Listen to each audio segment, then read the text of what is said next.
जीजा के संग में सो गई, जीजा के संग में सो गई,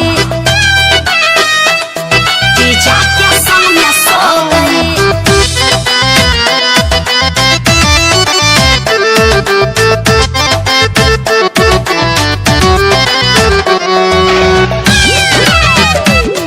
जीजा के संग में सो गई,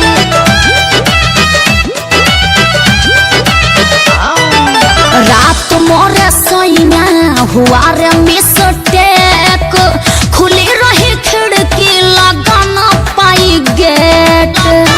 ए जी सुनिए ना, रात मोरे सोइना हुआ रे मिस्टेक, खुली रही खिड़की लगा ना पाई गेट। कमसिन जवानी में हमसे गलती हो गई, कमसिन जवानी में हमसे गलती हो गई। तेरे बदले में जीजा के संग में सो गई, तेरे बदले में जीजा के संग में सो गई, तेरे बदले में जीजा के संग में सो गई।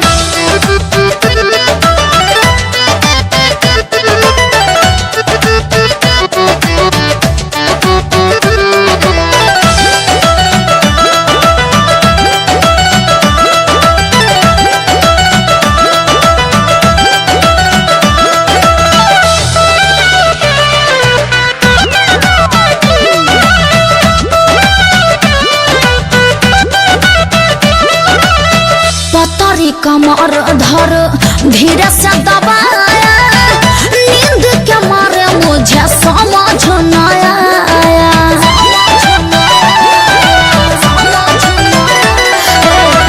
जाने क्या कह के उसने बुलाया, रात भर तड़पी उसने सताया।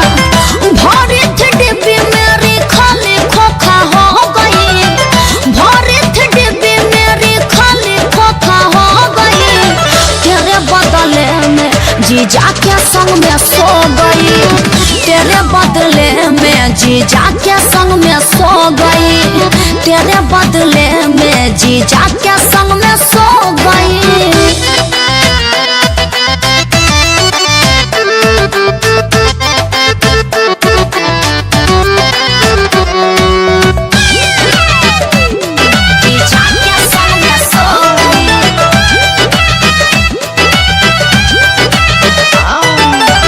करती क्या मेरी सारी रात कटी संग में, धीरे धीरे डूब गई मस्ती के रंग में।